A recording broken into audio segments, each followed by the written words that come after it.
Épisode 8 du livre audio Le Président de Kamal et Fina, disponible sur Google. La vengeance est un acte sacré.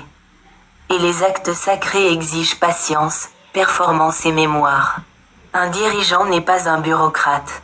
C'est un acteur, un magicien, un chef d'orchestre. La scène a changé. Autrefois, c'était le balcon. Aujourd'hui, c'est l'écran. Mais le public reste le même. Avide d'histoire, séduit par le spectacle. Le président moderne doit jouer la comédie. Ses triomphes doivent être télévisés, ses échecs mis en scène, ses ennemis dépeints comme le mal absolu. La subtilité est suicidaire. Les masses ne résonnent plus en faits. Elles résonnent en émotions, en mèmes, en slogans. Conquérir l'écran, c'est conquérir les âmes. Pleurer une fois, serrer la main d'un infirme. Réconforter une veuve en pleurs. Ces gestes résonneront plus fort que les millions de personnes que vous appauvrissez. Le monde se souviendra du spectacle. Pas du prix d'entrée. Ils ne veulent pas la vérité. Ils veulent l'illusion de la liberté. La riposte immédiate est bestiale. Le châtiment différé est présidentiel. Laissez le traître oublier. Laissez-le se sentir en sécurité. Laissez-le croire qu'il a échappé à la justice. Alors, lorsque le châtiment s'abattra, des mois ou des années plus tard, il apportera non seulement la douleur, mais aussi la confusion, le regret et une leçon pour tous ceux qui en seront témoins. Ils ne se souviendront pas de sa trahison. Ils se souviendront de votre patience. Et ils n'oseront jamais vous trahir. La plus grande illusion est la vertu. Elle asservit ceux qui y croient et donne du pouvoir à ceux qui font semblant d'y croire. Les hommes esclaves de la vertu hésiteront avant de frapper. Ils rechercheront l'équité, la vérité, la compassion, des qualités qui les affaiblissent à la guerre. Vous ne devez pas commettre cette erreur. Laissez-les vénérer la vertu, vous la manierez comme une arme. Agissez avec cruauté si nécessaire, mais dissimulez-la sous le langage de la justice. Volez avec grâce, trompez avec conviction.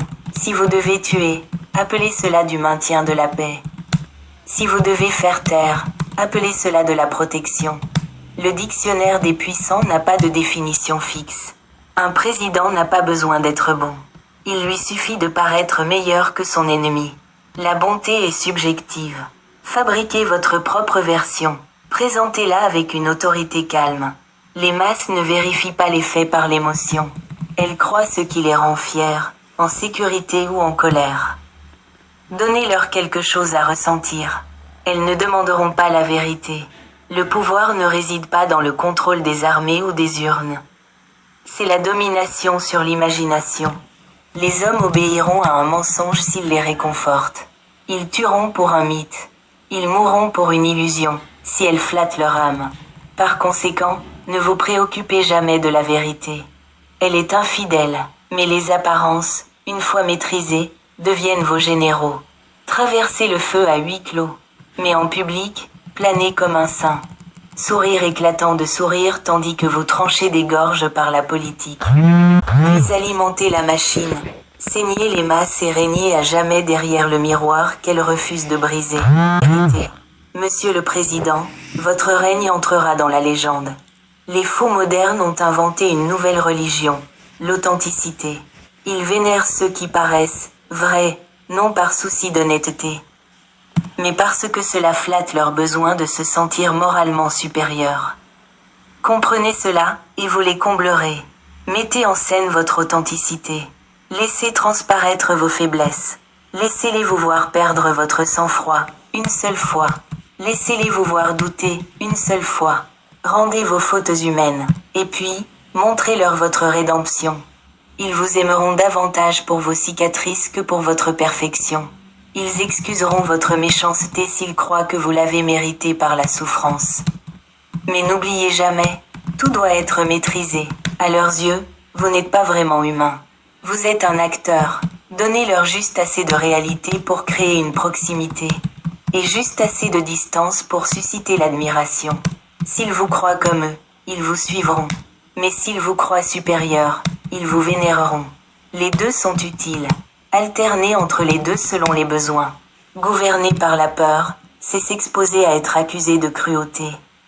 Laissez-les vous accuser, puis, surmontez l'accusation avec grâce. Oui, direz-vous, j'ai fait ce qui était nécessaire. Non pour moi-même, mais pour le bien de la nation. Oui, direz-vous, je ne voulais pas punir, mais le devoir m'y obligeait. Oui, direz-vous. Ce sont là les fardeaux du pouvoir que le peuple ne comprend pas. Comprenez ceci. Celui qui vous aime vous quittera. Celui qui vous craint se cachera de vous. Mais celui qui a besoin de vous protégera au péril de sa vie. Ainsi, si vous voulez garder vos hommes fidèles, attisez leur soif de réussite. Mais nourrissez-les seulement par votre intermédiaire. Donnez-leur un sentiment de force, mais seulement sous votre protection. Laissez-les s'élever, mais liez leurs ailes à votre nom. Alors, regardez-les chanter vos louanges comme des oiseaux en cage qui se croient libres.